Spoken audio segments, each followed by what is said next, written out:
world where Mondays can be black, but turn to purple, join Climbing the Pocket and Daily Norseman Productions as they present CTP Mondays.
The show features Tyler and Deshawn as they talk your Minnesota Vikings with you, the fans.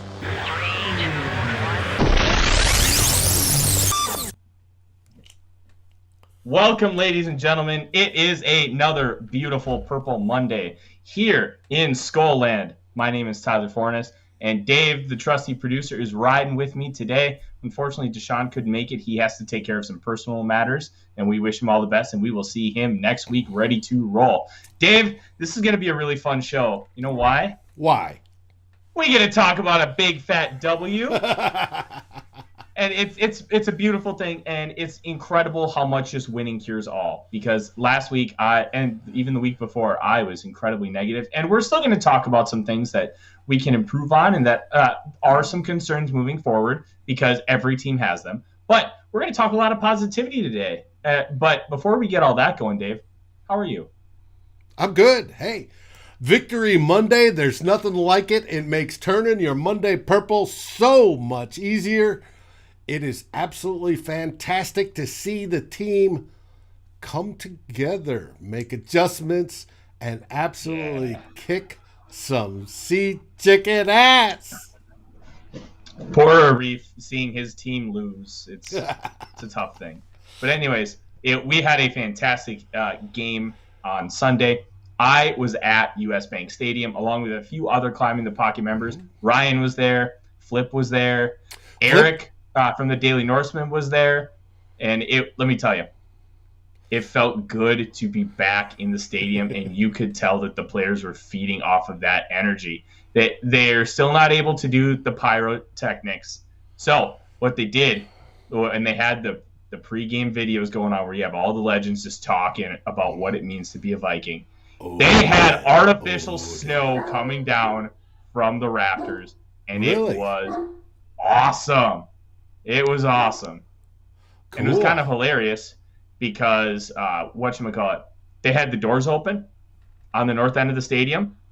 So you've got the doors open because it's so nice and warm out, and you have fake snow coming down. It was awesome. It was a lot of fun. Joseph, the answer to your question, No, I'm not drinking the same thing I was drinking last night. Last night I was drinking Cosmic Cowboy, IPA brewed here about 20 minutes away. Tonight I'm drinking a fine Canadian whiskey, mixed. So, What's your mixture of choice? believe it or not, it's Diet Dr. Pepper Cherry. Ooh. That could go really well with the blended. Oh, it does. Trust me, it does. I drink a lot of it generally. Anyways, not that that's a big surprise. I would have loved to have been there at that stadium. I've yet to be to the game. Eventually, I will get there. One of the things that we loved about yesterday was that Flip joined us on the final score, our post-game show, right before the end of the game, and he was live from the stadium.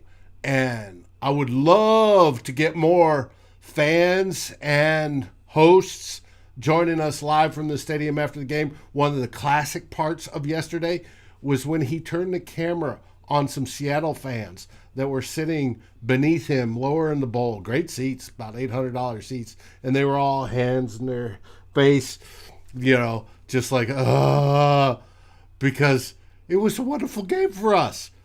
The Vikings did things yesterday, and we'll get into them, both on the defense and the offense, that show well for the future. Yeah, 100%. The Vikings did a lot of things really well. I want to drop this, and Dave, we didn't talk about it a lot pre-show, but those of you in the chat, we get a ton of great questions for you. Save some for the end, because Dave and I will take some questions here at the end, but save them because we want to make sure that we get through everything, and then we want to make sure we answer the best of your questions. Keep that interaction going because you guys are absolutely fantastic in the chat every single show. We want to make sure we get you guys rewarded. All right. Now, let's talk about Kirk Cousins. Look, I have probably been the most vocal as far as criticism regarding Kirk Cousins on this network. And that's okay. Kirk balled out. He did exactly what he was brought in to do for the second consecutive week. And this is Kirk Cousins. This is what we wanted. This is what we expect. And he deserves all the praise in the world. Yeah, this is what we paid for. He deserves all the praise because of the performance that he has. And you talk about a guy who has had 3 consecutive weeks of a PFF grade above 80, where 60 is average. That is fantastic to see. 74% completion percentage, 800-plus yards. Actually, I think he's over 1,000. 8 touchdowns. No picks. 1 fumble, and he recovered himself. That's a hell of a stat line for 3 games. Now, you want to be able to turn that into a 3-0 record or a 2-1. The Vikings are sitting at 1-2. You can't put that on Kirk Cousins. You can be a little frustrated with week 1. And he was a little timid at times, and he wasn't driving the ball down the field. His stats were mainly an aggregation of attempts and the ability to just continue to throw the ball. And Mary, that's 100% right. He was confident.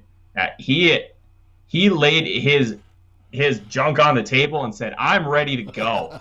And he was great. And I really don't think there's anything you can say about it. No, that's what I wanted to bring up about Kirk. You see a change in him. I don't know if it's him and Zimmer doing the 45-minute-a-week sessions where they break down film and talk about what each expects and how each can get better.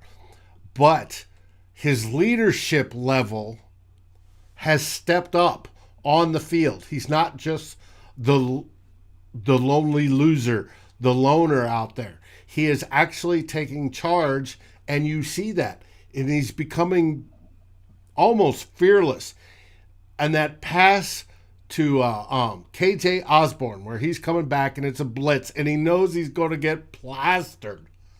He floats up an absolutely perfect pass in a window that's probably maybe this big, right? And to me, that is the development of Kirk this season is probably overall, if we take the O-line and we take, other places that other team players that have developed.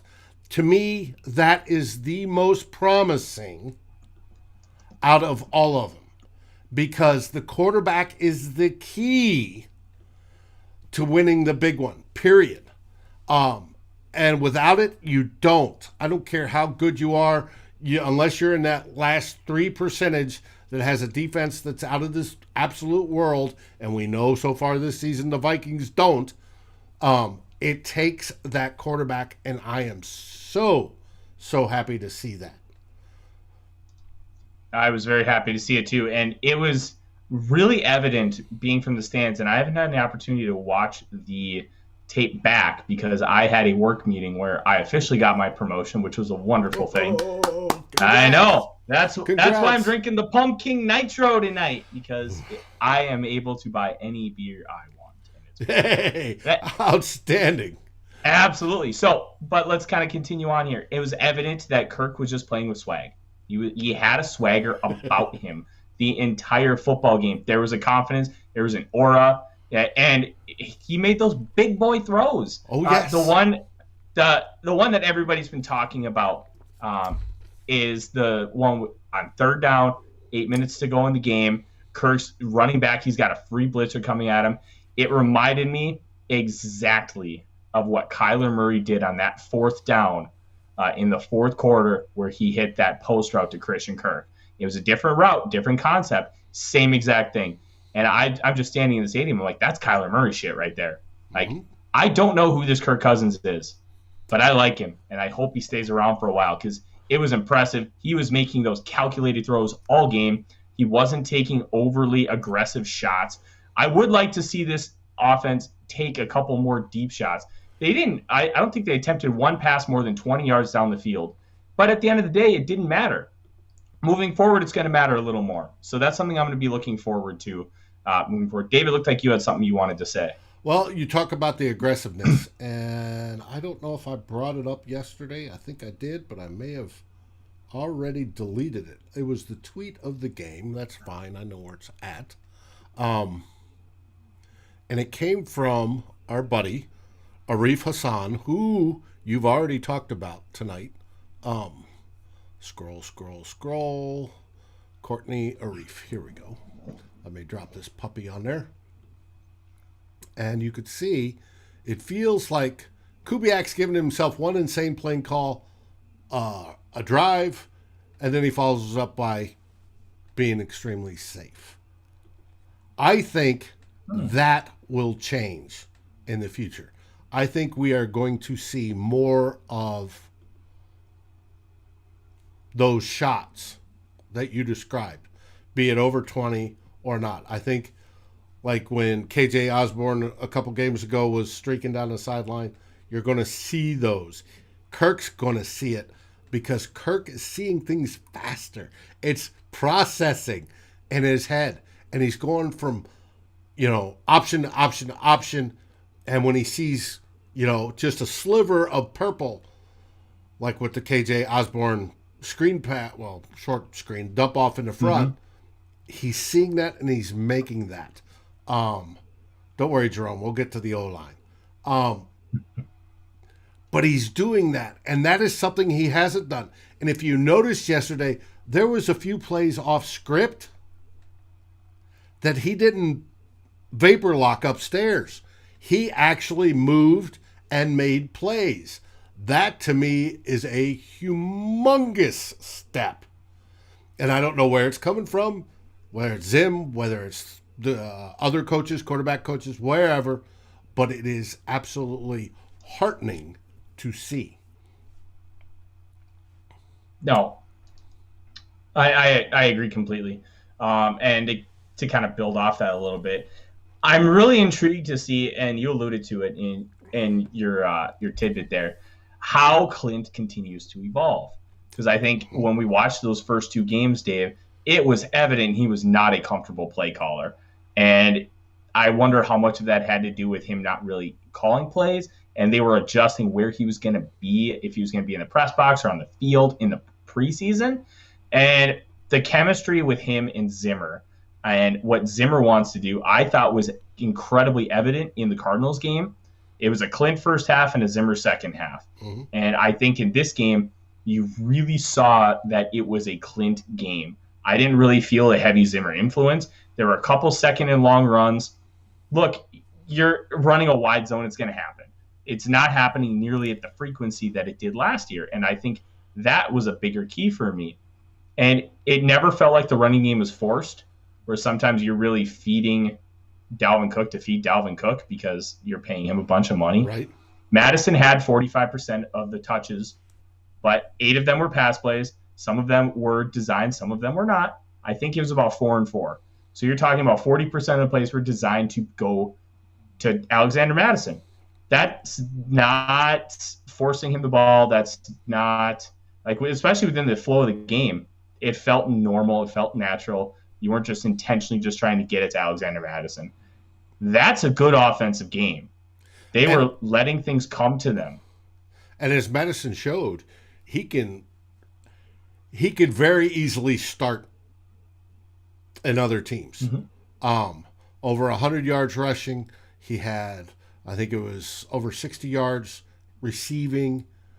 Skol, Dan. Welcome to the show. It's I think it's good. Now, you say Zimmer influence. Is Zimmer changing? As much as we talk about Kirk Cousins changing, is Mike Zimmer changing?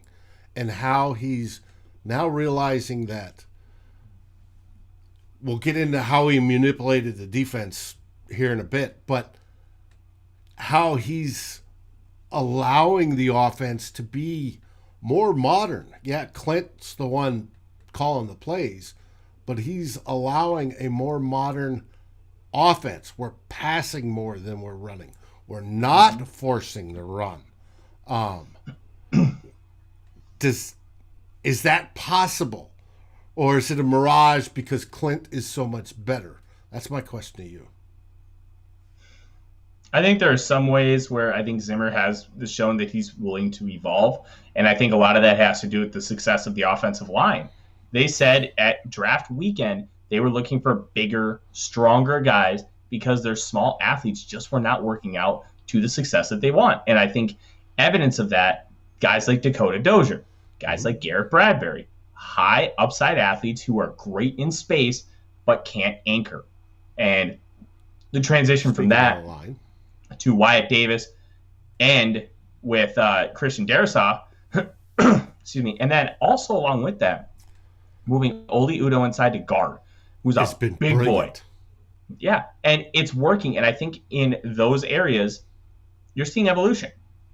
I think in other areas, which we'll talk about later, you're not seeing evolution. And that's kind of what worries me moving forward. But I think Zimmer has become more apt to change because I think he knows his ass is grass if he doesn't succeed this season. And when you have Clint Kubiak, who did not just work under his dad, he worked at programs like Kansas where they're running spread concepts.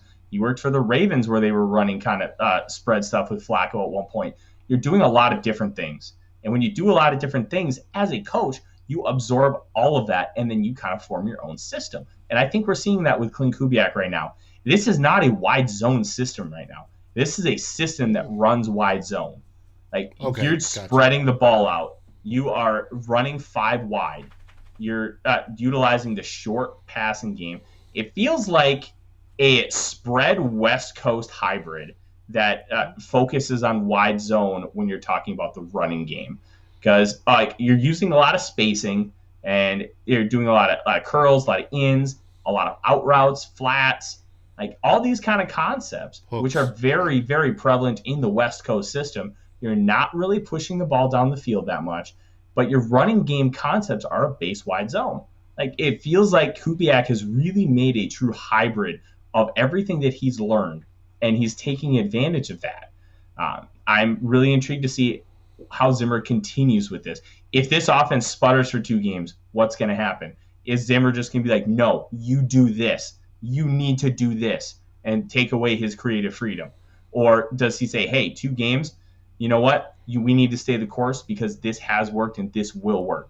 That's going to be the real key to the true evolution of Mike Zimmer. When things go bad, like they did with John DeFilippo. DeFilippo was not great, but at the same time, he was somewhat unfairly crucified because it wasn't all on him. Is Zimmer going to take that kind of reaction where he's going to either get rid of Clint Kubiak or completely scale it back and strip it bare bones? Or is he going to stay the course and give the kind of free reign that Norv Turner and Pat Shurmur had? Now, I know Turner and Shurmur were former head coaches, and that's why they got it. But if Kubiak has earned the trust of Mike Zimmer, will he be afforded the same luxury? Because we know what kind of reverence that Zimmer had for his dad, Gary. Well, and it very well might be. We'll see. And you got to also remember Clint also worked with Kevin Stefanski, which will be our opponent next week, or this coming up weekend. Who knows? Maybe that sign of evolving and releasing of the micromanagement type control may already be demonstrated in how Mike Zimmer has dealt with the kicker. Last week, we know Greg Joseph missed a game-winning kick, plus an extra point. This week, and afterwards, Mike Zimmer said, hey, he's a kicker. They missed some. He's good to go. Nice coddling grandfather type inspirational stuff. And this week, Greg Joseph was 6 for 6.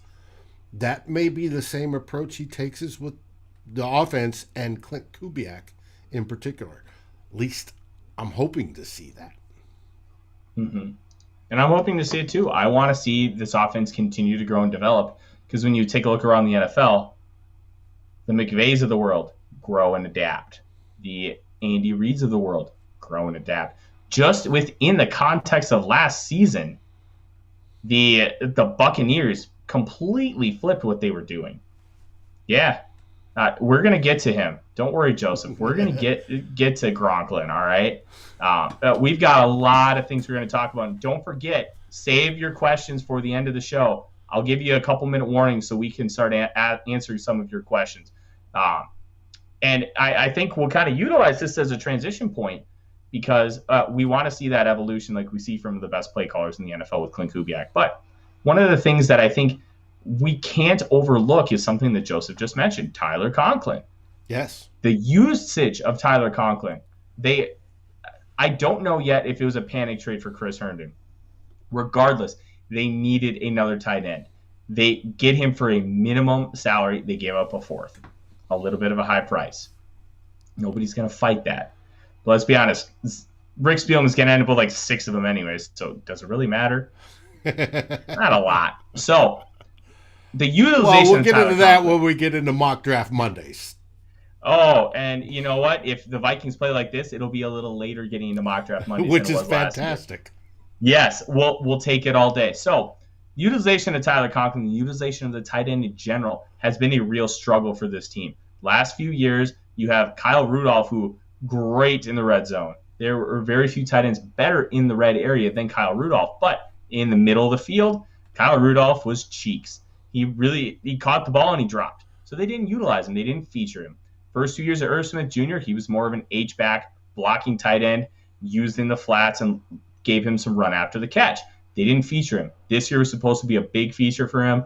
He was going to eat up the middle of the field when you have Jefferson and Thielen on the outside. Well, he gets hurt. Tyler Conklin steps in, and you really started to see this week what they were thinking for Irv Smith Jr. On how they utilized Conklin. They were utilizing him up the seam. They were utilizing him in the quick game, how he got his touchdown and a little speed out.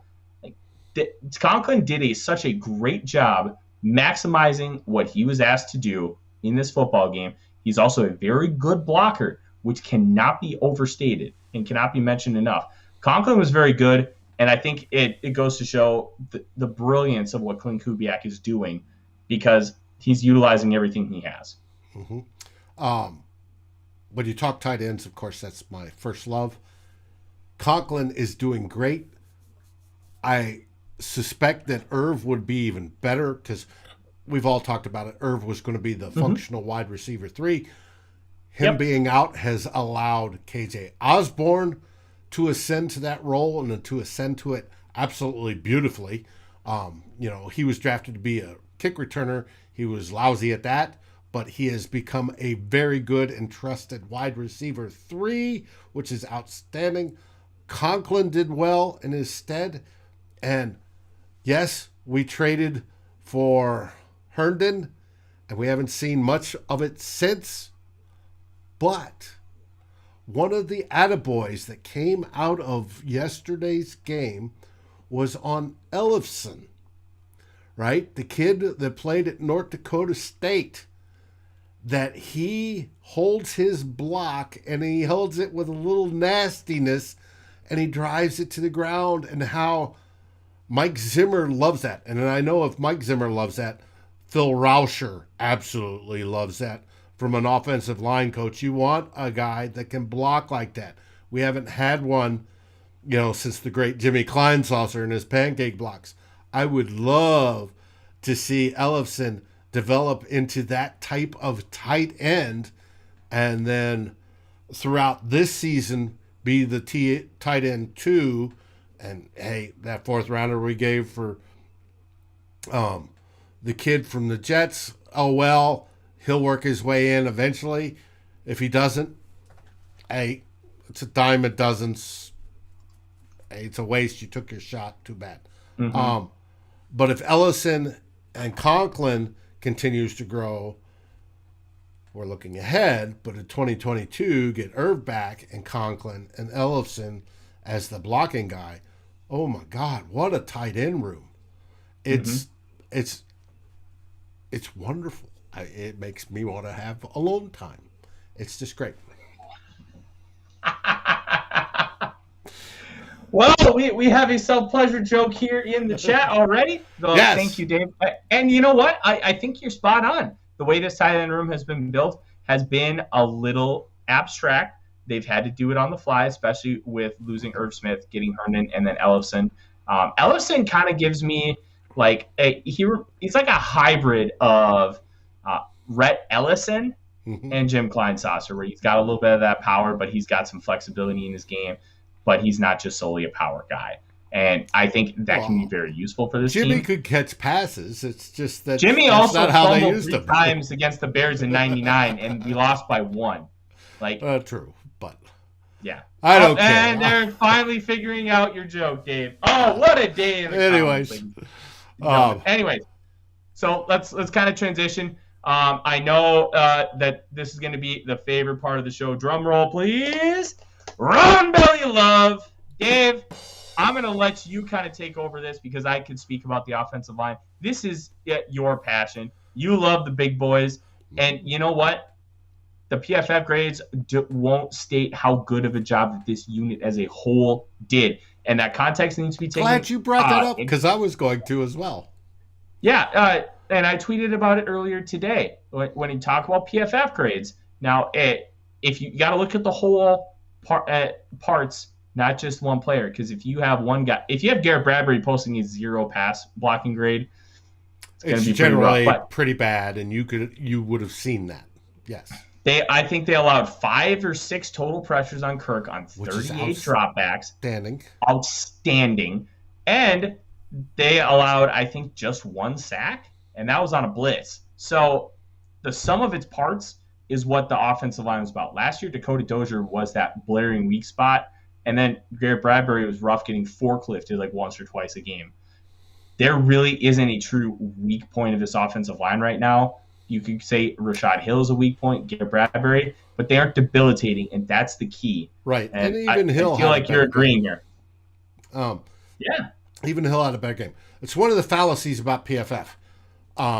Whether it be corner play we talked about last week with Patrick Peterson saying, they scored me wrong, that wasn't my guy, they don't know the scheme I'm playing, yada, yada. That was Patrick Peterson's argument. It's very much the same for the offense. When they're scoring linemen, they're looking at how are they doing against the guy that they're actually engaging with. And it may not be what the assignment is or the rules of that said assignment. Say the assignment is for Cleveland, who got a low score this week. But he wasn't bad. No, he wasn't bad. To chip down, block, release, go to the second level. They may have seen him chip down the guy he chipped out on then got through, and so they score it poorly.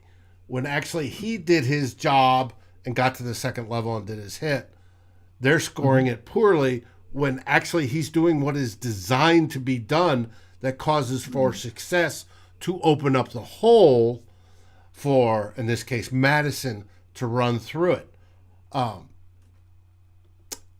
It's individual grades. They look at it individually, and like I said, they're looking at how they're engaging the person versus necessarily the scheme and what their assignment's supposed to do. Absolutely, and I think this is really big when you talk about Brian O'Neill too. Sorry to cut you off, but O'Neill has a tendency in his pass set to let the defender come at him and gain ground. Mm-hmm. And because the defender gains that ground, it's considered a negative with PFF. So I really like that you brought that up. And whereas you take the whole score, and PFF they'll do O-line rankings, and they'll take a more holistic approach.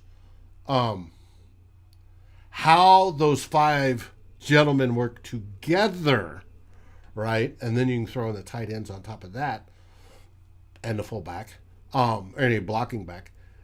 How they work together to achieve progression on the field, i.e., are you getting yards on the handoffs? Are you providing consistent pass protection so Kirk can read the field? They are doing that at a much, much better rate than if you took all those scores together and averaged them or do whatever. They are excelling at that versus what we're used to, and what we're used to is absolute garbage. But they are doing that at a much, much better rate. And the promising thing about that gets better over the season. Each and every snap they play together. And combine that with what Kirk Cousins is doing, how the receivers are playing,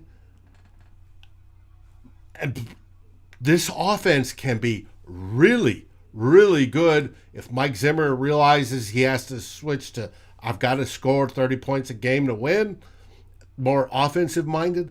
By all means, it's about time, and let him do that switch and let him take the next level as well.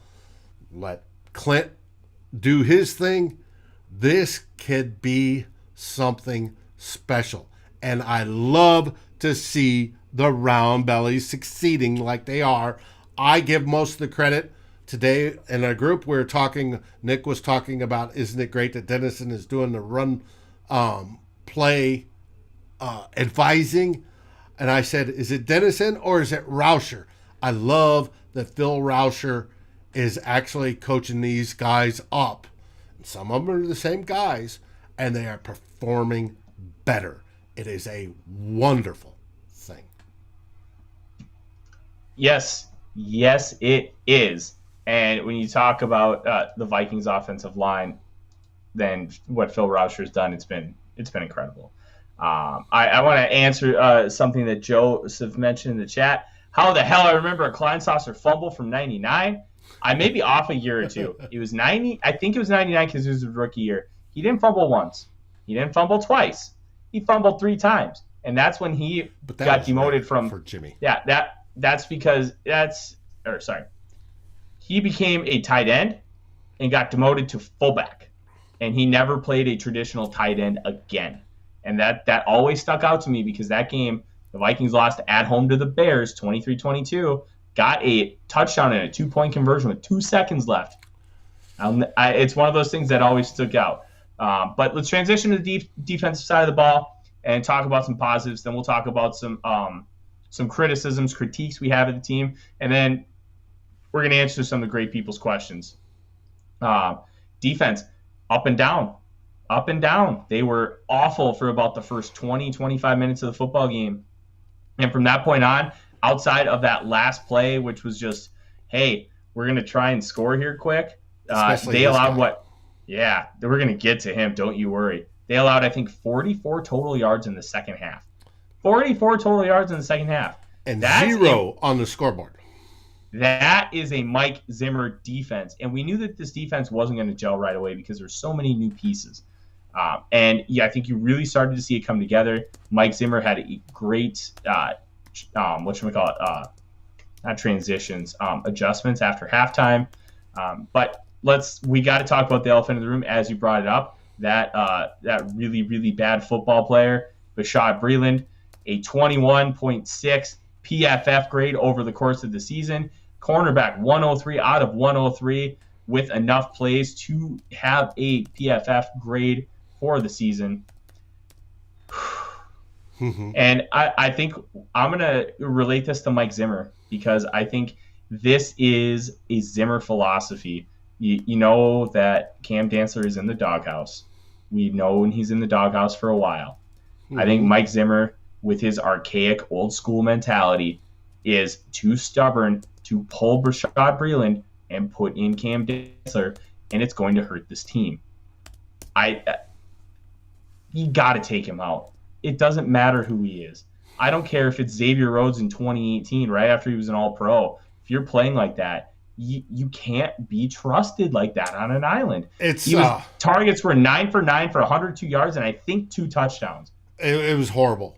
And I heard today that I think it was on friend of the show, Luke Braun, talked about how they went through the decision tree. Originally, they had him one-on-one. Obviously, he got picked on. The Seattle Seahawks, I would have done the same thing. I would exploit the weakness. The weakness was Bashaud Breeland. I would have aimed shots at him 100 times, right? Well, they figured, that's not working. Let's change. Let's do an adjustment. So they did an in-game adjustment. Now we're going to play him in more a zone-ish type deal. Well, not even a zone, but more, all right, we're changing his responsibility. His responsibility will be from the line of scrimmage to the 15-yard line. After that, he passes it off to either the safety or to Mackenzie Alexander, right? Cool, going to do that. Let's see if that works. Well, no, that didn't work exactly either. So at halftime, they make another adjustment. Let's just have him play pure zone. If a guy comes in his area, he watches the quarterback, see where the ball goes, go to the ball, right? That finally changed, and he got better. But it was that whole first half process and the first 2 games before that of going through this checklist of, does he work here? No, he isn't working here for this game. The receiver's too good. They're picking on him. No, let's switch how he's playing. All right, we'll go to here. Does that work? No, it doesn't work. All right, let's go back to zone. So he's responsible for only an area and looking at the quarterback to see where the ball goes and then plays the ball. Does that work? It tended to work. Now, why they didn't do that previous games or why they haven't gone, it's not worth it when we know Cam Dantzler can play this, what we're asking for, swap them out, which I hope they'll do.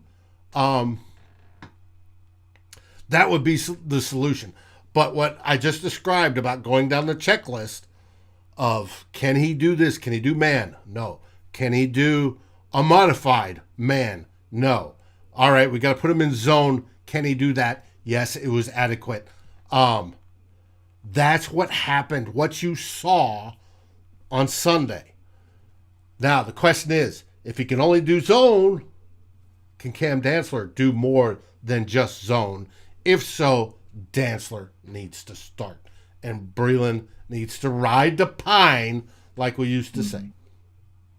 Here's my issue with that, Dave. If he can only play zone, why is he on this football team? The whole point of this offseason was to fix the fact that you only had corners who could play a cover 2 shell. There's no excuse here. Zimmer's supposed to be a DB guru. Mm-hmm. You keep having Bashaud Breeland in there, and you're adjusting to Bashaud Breeland when you have a guy on the bench who's played well for you. I agree. I feel like it's this Bill Parcells mentality that was driven into him in the 80s and 90s, where it's like, hey, This is how you run a football team.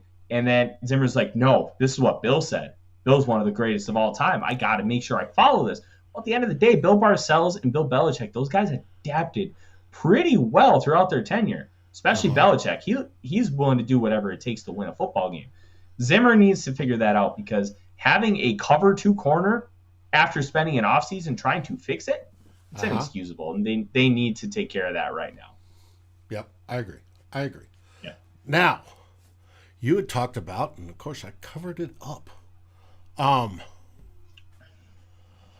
let's talk about the defense. What do you think of Mr. Where is it? Oh, shoot. I didn't finish it. Everson Griffin. Look, Everson's looked good. I don't know if he is capable of being the starter, but I'll tell you this. It shouldn't be DJ Wanham. Stephen Weatherly was not good. And when you're talking about both of those players playing not great football, like, it's tough because you know that Everson Griffin, what he's going to give you and what he's going to give you play in and play out. Well, does Everson Griffin have enough in the tank to be a full-time starter, play that 60, 70 snaps a game? I genuinely don't know that. And because I don't know that, it makes it a little tough. I would give it a shot. I would also try and get Patrick Jones the second some more reps. I think it was widely known that I was not the highest on him coming out of the draft, but I kind of came around when I gave him the second viewing. Like, you can't roll with Wanham and Weatherly at this point. Wanham and Weatherly are not good. They're not doing enough. And when you have Danielle Hunter dominating like he is, Michael Pierce is playing well. Dalvin Tomlinson hasn't been flashy, but he hasn't been bad either. And Everson Griffin is succeeding on pass rush downs. You have to do something on those other downs when Everson Griffin is not in at that edge 2 position. They have to figure it out, and they have to figure it out quick because that can be a real Achilles heel that harms this team moving forward in the season and down the stretch. You have to figure out how you're going to get pressure from that edge 2 spot. Maybe they get creative with Anthony Barr. They're standing Danielle Hunter up a lot, putting him in a 2-point stance. I wouldn't be shocked if they start trying to utilize Anthony Barr in that role. But we've also been saying that for 3 years. So who the hell knows at this point if he's ever going to be given a chance to rush the passer? He signed with the New York Jets, kind of, because he wanted to rush the passer. He came back because he didn't want to leave. I'm really intrigued to see what happens there moving forward. But you have to figure out a different plan other than DJ Wanham and Stephen Weatherly because they're not it. They're not doing enough. 3 pressures on 87 pass rush snaps for DJ Wanham is objectively bad. Mm-hmm. If you're getting 1 per every 10, okay, like that's workable. You're talking like 8 or 9 pressures. Okay, you're a second-year player. You're still learning. All right, that's fine. But 3, like that's 1 for every. Yeah, but 8 or 9 a game when you've got Danielle and Everson were up in the 30s, 40s, and 50s for the season. You got to go higher than that. You got to simplify it. And for a defensive end, it should be relatively simple. Yeah. Go to the quarterback. Hit the quarterback. If the run comes to you, you stop the run. Right? You shed your block, stop the run. And if the run goes outside of you, you string it out so the corner can come up. And one of the two are you going to get the tackle. But it's literally that simple. If they're making it too complicated, just like with Bashaud Breeland, they need to simplify it, and he can work on get to the quarterback. A defensive end's basically sole goal in life is to hit the quarterback, to hear the air leave his lungs as he goes to the ground. It's what he's supposed to do. And if he can't do that, we're rotating in Weatherly and Everson. Now, Everson's playing a little bit inside, too. But it is what it is. That's Brett Jones, G-Mac. Raymond, need to make the necessary changes. Yes. Griffin even praised Kirk. Dan, I have that tweet, believe it or not. Pop it up. We need some proof. Come here. Where is it? I've been downloading images to work on producer Dave's art. You will see a more polished, there we go, version of Kirktember later. But here we go. Per Courtney Cronin, one of our favorite beat writers, Kirk's playing his ass off. The offense has played their ass off. I haven't seen Kirk play like this in a long time. He's playing great football right now. You've got to recognize that. And we've just got to keep it going. That is what Everson Griffin said about Kirk Cousins. That's a leader, Dave. Yes. That's a leader. That the way the verbiage is in that tweet, the way it came out of his mouth, that's how a leader speaks, and the Vikings desperately need to have one of those on the defensive side of the football. Yeah, and a vocal one, and Everson has always been vocal. Whereas some of the other guys, the veterans, like Harrison, etc., are quieter guys. We need the vocal. And it's okay to be okay to be a quieter leader, but you need to have the vocal ones too. You need to have the kind of that, it's that feng shui element. And one more thing I want to kind of bring up before we start taking questions. So, ladies and gentlemen, get them rocking and rolling. Let's get those working. We're going to try and rapid fire and get as many of them off as we can tonight. If we don't get to yours, I will try to answer them on Twitter here later tonight. Dave, I got to talk about that field goal at the end of the game. I know I was fired up in the group chat. And you were. Yes, I was. I was very frustrated with some of the responses I was hearing from some very smart and passionate individuals. But we're going to talk about this play. The 4th and 1 on the Seattle 1, end of the game. The Vikings go for it. Dave, can you make it a little larger? Sure. I want to make sure that people are able to see the graphic here. So, if the Vikings go for it, the average win percentage is 98%. You're going to succeed about 61% of the time. If you fail, if you get stuffed at the goal line, your win percentage is 95%. If you score a touchdown, it's basically a guaranteed win at 100%. If you kick the field goal, you're going to hit the field goal 99% of the time. So with the Vikings adjusted, it's about 90%. But if you fail, it's a 92%. Unless you're Walsh. It's a 92% win percentage. If you fail, 96 if you win. So by not actually getting a touchdown, there's only a difference of 1% win percentage, and you're facing a quarterback who has your number. You're facing a top 5 quarterback in the National Football League. This is what worries me about Mike Zimmer with some of his old school philosophies. This is a situation where you need to go for it, and you need to take the knife and stick it in the jugular and end it. Yes. You can't allow somebody else to end it for you. And that prime example, a little bit of a different situation, the Carolina game last year. They kicked a field goal up 3 with less than 2 minutes to go. Kirk drove down, got a touchdown. Carolina lost that football game. You have to play smart football, and you have to end the game when you have the opportunity to, within reason. There are some times where the analytics will tell you to go for it on 4th and 9 at your own 10-yard line, down 1. Like last week, we had some of those discussions last week when I was a little frustrated about some of the archaic decision making. Well, it happened again. He wasn't aggressive enough. Did it work out? Yes. Bad process is bad process. And if you utilize bad process consistently enough, you will have bad results, and it will screw you over in a peak time. And that's my big frustration with that. It worked out. We got a win, and I'm very, very happy about that. But it's something that we need to fix. Zimmer needs to be more aggressive, and I just wanted to point out because it was very frustrating. Well, he has been more aggressive going on 4th down. Now, this definitely, when you're 4th and goal from the 1.5, right? And your offense is dealing. It's not like they were playing bad football. And your offense is scoring.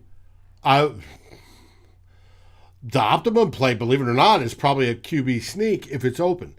Now, and that's a read on the line by the quarterback. But the QB sneak is, by the way. But if you have, even not, this always drove me crazy, is why they don't run options more towards the goal line. In an RPO where the quarterback's coming off, has a choice of handoff or fake the handoff and pull it in and then throw it to trailing receivers that are in the end zone, it's a higher percentage play. They should go for it, get the 6, call it a day. Let's go to the pub. Surly's on me. Let's go, right? That was the proper choice. He went with the tried and true, well, if we're going to put points on the board, we're putting points on the board. Let's get the easy 3. It was the wrong choice. I agree. The decision-making was wrong. It didn't bite us in the ass in a long time, or this time. It could have, because we could have easily gone up by 6 and then see them come down and lose by 1. Because, of course, that went through every Vikings fan's mind because we lived it too many times. But, like you said, no harm, no foul in this case. But the correct answer would have been to go for it. I agree. 100%. Yeah, and I'm old school. Yeah, and I think there's a balance because within the context of the game and the game flow, you can make arguments against the analytics. And I don't think this is one of those times. You have the offense is playing very, very good football. The defense is playing well, but you also have a sample size within the context of the game where your defense played like ass. And you have a great quarterback who picked your defense apart last year and took you down up 6. Like, you can't take those kind of risks, and that's the biggest frustration. But Joseph Judd's a friend of the show and a friend of the Climb in the Pocket, along with the entire Skull North network. Judd is one of the best people in this media market. If you ever have a chance to meet him, you will see why. Just a genuine person, and he loves his beer, just like us. Yes. Yeah. All right, we have talked all the great stuff about today, or Sunday. We talked some of the things that we were a little frustrated about, some critiques. Let's start taking some questions. Ladies and gentlemen in the comments, we'll give you a few minutes to get some questions rocking and rolling because I know there's a little bit of a delay. Dave, I'm going to give you my player of the week, and then while I give one, I would like to hear yours as well. Player of the week this week, I'm going to kind of give it as an aggregation, the last 3 games. I'm going to give it to Brian O'Neill. Ooh, that's different. Yeah. He has been absolutely fantastic. 124, I believe, pass blocks reps, not one pressure. He has been fantastic. And he is proving to be worth every bit of the money that the Minnesota Vikings gave him right before the season started. I think Brandon Thorne, who does great offensive line breakdowns and defensive line. I think it's Inside the Trenches is his Substack. Yes. Anyways, go to his Twitter profile. He is phenomenal, the best O-line voice in media. He had Brian O'Neill preseason as his 10th ranked right tackle. I think at this point, if he continues this at any kind of sustainable pace, you're going to be talking about Brian O'Neill in the conversation of top 10 tackles in the National Football League. Not right tackles, tackles. He is playing that good of football. It's very, very, very impressive. And for a pick that got absolutely ripped to shreds when it happened, and he was just an athlete. He was a tight end who became a left tackle, and they're like, oh, he's a big project. What are you doing? This is a panic move. And you know what? They only played tackle for 2 years. If I remember correctly. Struck gold. Yep. He played left tackle for 2 years. They struck absolute gold, and then they took basically his clone, Ezra Cleveland, and that hit as well. So we need to give Rick Spielman the praise for that. Let's get those questions rolling in the comments here, ladies and gentlemen. But mine... And Dave, I want to hear yours. Mine plays right next to him. Mr. Oli Udo. Yeah. Oli had a game of his life. He scored in the 80s, PFF-wise, when they're doing their individual scores. But the key is, and I didn't save it, if you look at Alexander Mattison's runs on Next Gen Stats, where they start chart him wiggling up this way and wiggling up that way. He got like 70 some odd yards of his 100+ yards between Oli Udoh and Brian O'Neill off the right side. Mm-hmm. They were doing absolutely fantastic. They were opening up holes and just pounding people. And give it to Oli, who has been groomed as a Rashad Hill's replacement, basically. Gotten as a tackle, drafted as a tackle in the late rounds, figured, hey, maybe he can develop into Rashad Hill's replacement as the lead swing tackle. And they made the decision this year. Mike Zimmer said he wanted to get bigger and stronger on the interior, and they made the decision, let's move Oli into there. And oh my, has it paid off. Now, we drafted Wyatt Davis this year in the 3rd round. I think Wyatt Davis is going to sit for a while, and he's going to learn. It's not going to be bad for him, but I think he's going to sit. I think Wyatt Davis probably has a better chance of replacing Bradbury than he has now of replacing Udoh, because Udoh is playing literally that well. He is doing outstanding. I give my kudos of the game to Oli Udoh. I agree. Udoh has been fantastic. He's been a revolution.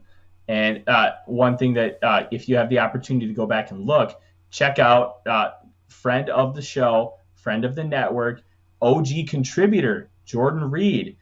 Check out his draft profile from 2019 on Oli Udoh, where he talks about how good of a player he was at Elon. And one of the things that he mentioned specifically is he needed to improve his hands. And he's done that. He's done a great job of it because he's such a big guy. His hands are up here. He's done a good job inside of getting them low. That's been a really big key to his success. Now, fun part of the show, Dave, we're going to take some questions from the great people in the comments. The first one comes from Mary. Jefferson, in 3 games, how are you feeling about how he's doing? First off, big props to Mary. She makes every show. Mary, you are the queen of climbing the pocket. Thank you very much for joining.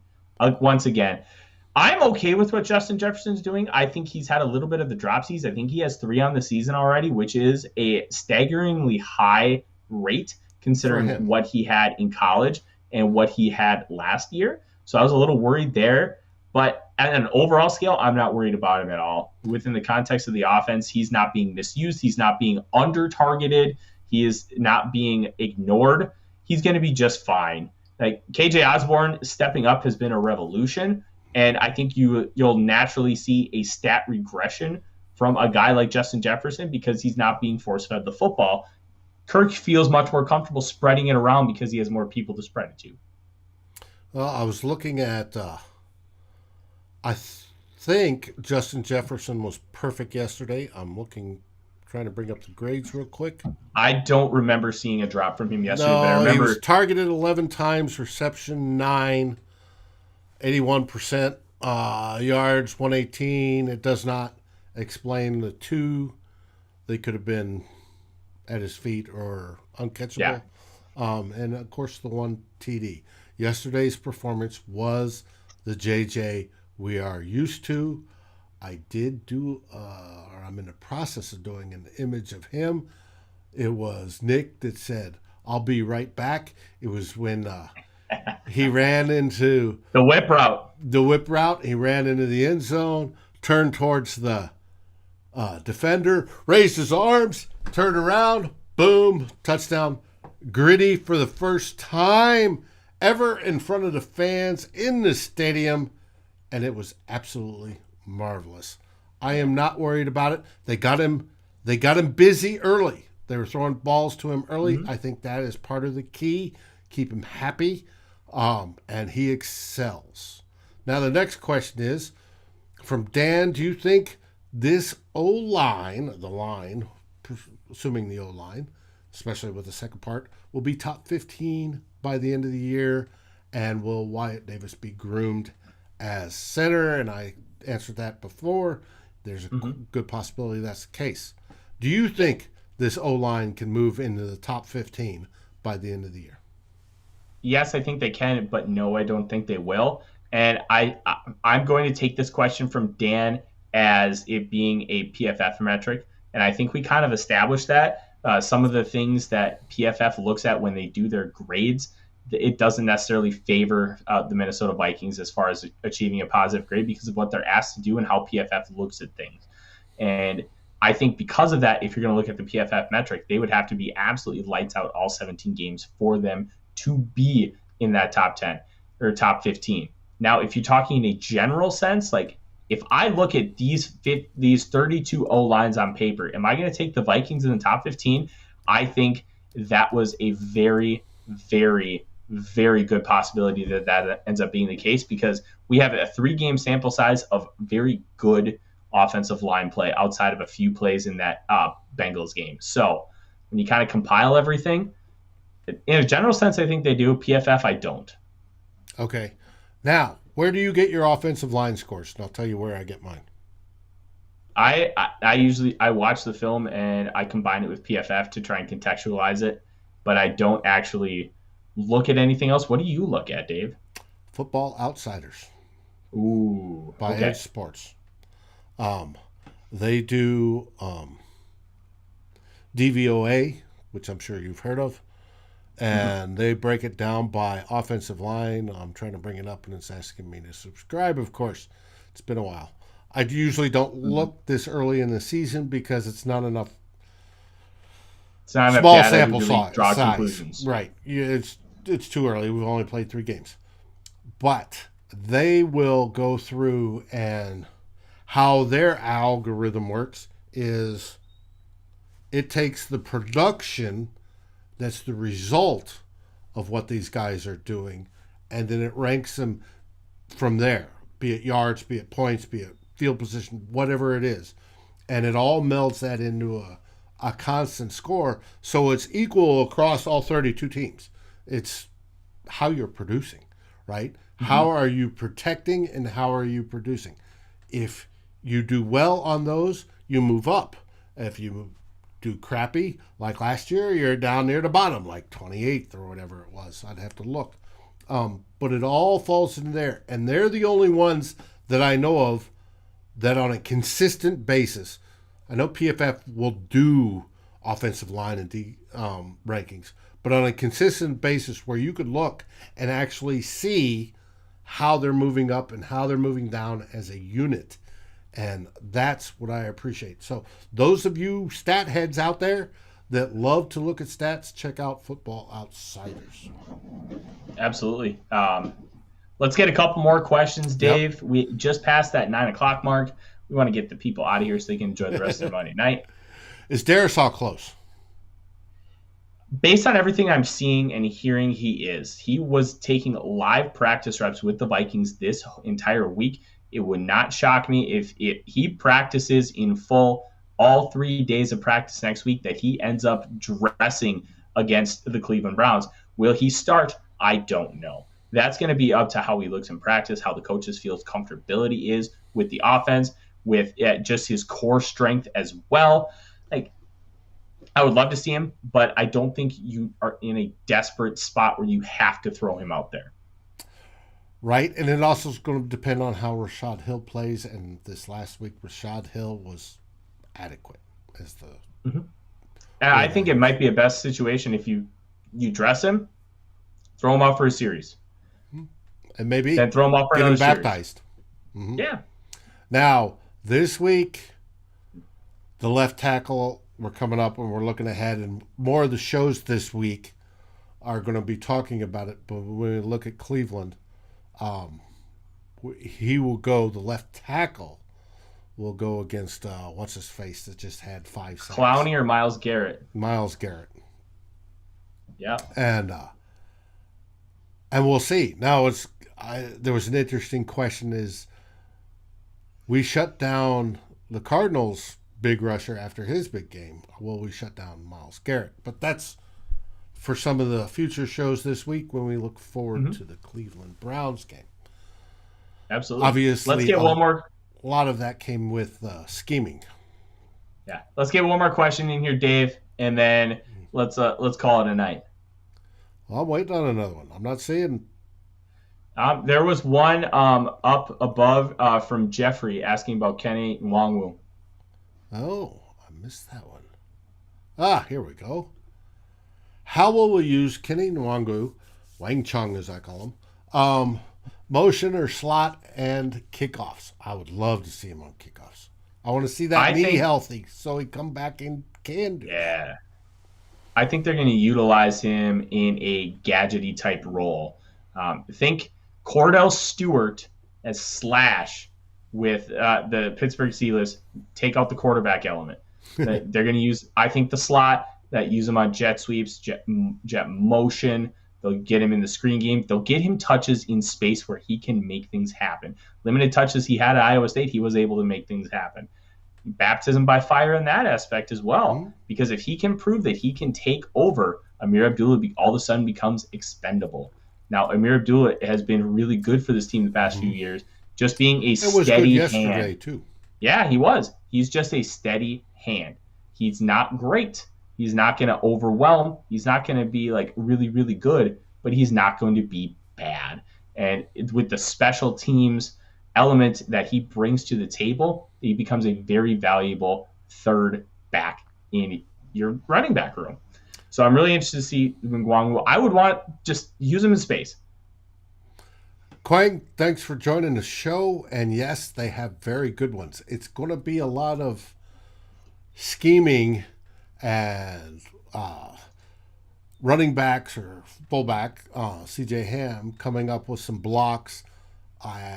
We can run a lot of 12 formations with 2 tight ends. However, I expect a little bit less of that because we're so successful with the 3 wide receiver sets, like the guys said. KJ Osborne has developed in a fantastic wide receiver 3. We'll see. It will be a challenge, but like I said, we're going to get into that this week. Tomorrow, we have In the Huddle with your favorite Climbing the Pocket personalities joining. Jason Brown should be leading that one. Wednesday, we have Vikings Happy Hour, and there's a possibility we have Doogie Wolfson. Doogie. On the show. And we'll firm that up closer, but he is already committed to us, barring any sort of breaking news. And then, of course, on Thursdays, we have the great Flip Mozzie and Eric Thompson of Daily Norseman for Vikings Hot Takes. Yes, absolutely. Joseph, to answer your question, photo's not crooked. I level balanced it. It just kind of looks funky with the way my camera's set up. That's called lens level effect. Yes, lens effect. So you don't worry about it. Quang, I appreciate you stopping in for the first time. We will talk more about Bradbury as the week moves on. And on this show, we will be talking about him a lot because he was a first-round pick. You want to make sure those first-round picks succeed. So make sure you tune in next week where we here on Climbing the Pocket Mondays turn your Monday purple. Have a great night, everyone. Skol, everyone!